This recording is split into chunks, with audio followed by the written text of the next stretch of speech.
The GDS license display is used to enable the license for Guidance Development Studio.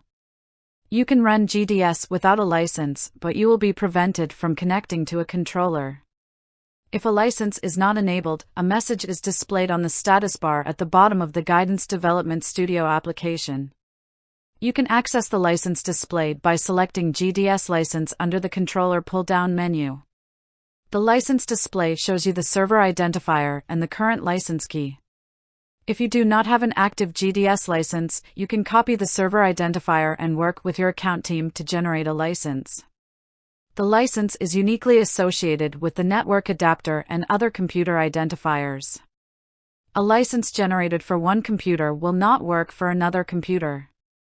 If you need a new license, you can select a network adapter in the combo box just under the license identifier to make sure the license key will be associated with a network adapter permanently available on the computer. You want to make sure to not select a virtual network or other transitory network adapter. When a new adapter is selected, press the Associate button to generate a new server identifier. The server identifier will be unique each time the Associate button is pressed. So, once you associate an adapter and request a new license, do not reassociate the network adapter.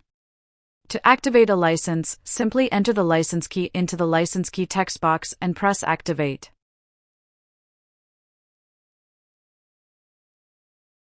Once a license key is installed, the license display will change to indicate the license is valid as shown in the video.